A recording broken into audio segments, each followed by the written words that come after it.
3, 4.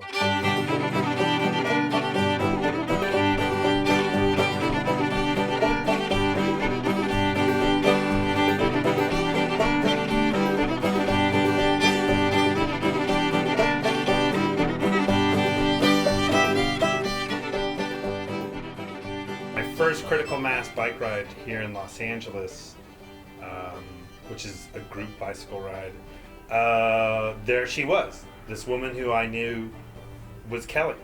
And I was like, with her helmet cockeyed to the side and her glasses cockeyed the other way.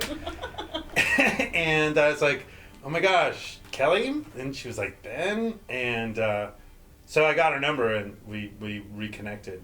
I remember, that was that time when you would get an email and it would be very exciting, especially if it was from somebody that you were into.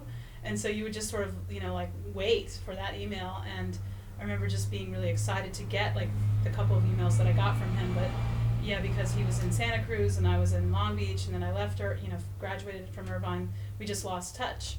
And so flash forward to, I think maybe seven years, maybe 8 years later, in 2002, I was at a critical mass bike ride, and I looked across. It was when they used to have the meeting point at the Mulholland Fountain on Riverside in Los Feliz, and looked across, and there was Ben. Yeah, we were together for 8 months after some funk period, as she always calls it.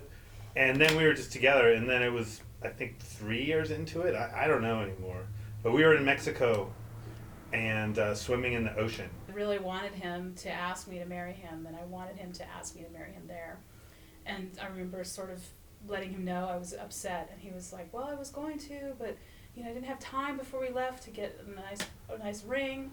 And I was like, that's okay, we kind of resolved that. But then the next day we were sitting, under a palapa by the beach, drinking a Corona, eating, ceviche, and these guys go walking by with a tray of rings, and Ben was like, do you see any rings that you like? And I was like, no.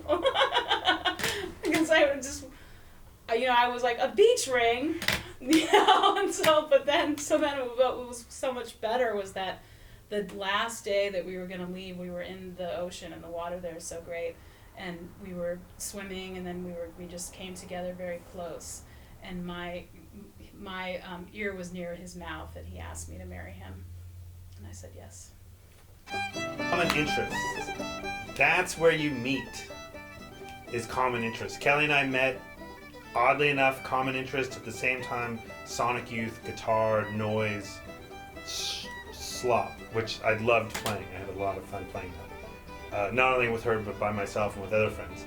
Then we met again, common interest, 8 years later, bicycles, and bicycling as transportation.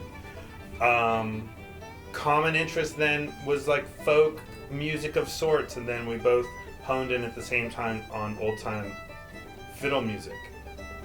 Those common interests are the anchor points, but if you were trained to think critically as an artist, which she and I both were, it's very difficult to find the same thread in conversation. You kind of do have to have a common language in some ways, so that even if you're not on the same page creatively, that you can at least enter their work and give them a sort of level of conversation about their work, or about whatever it is that they're doing, that acknowledges or sort of indicates that you have some sort of interest in what they're doing.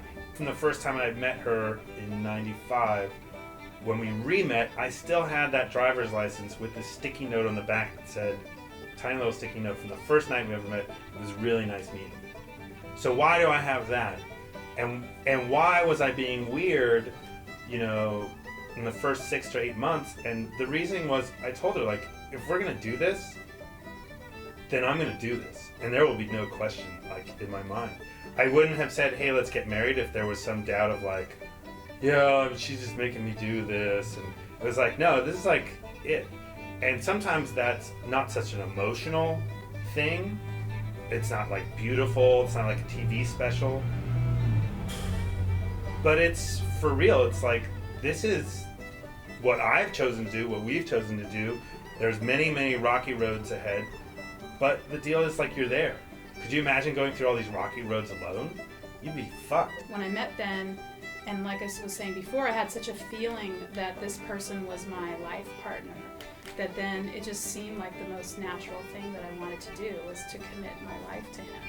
And fortunately, there is this, it's this sort of like almost in a way like marriage is like a tree, and I feel I'm very conscious as we're talking about this that California is going, and the rest of the country too, are going through, it's like basically the last bastion of civil rights in a way, and so I'm very aware of it as I'm talking about it, and so I'm very aware of thinking, it's a tree that not everyone can climb, but because of just meeting Ben and how I felt, that was the tree I wanted to climb.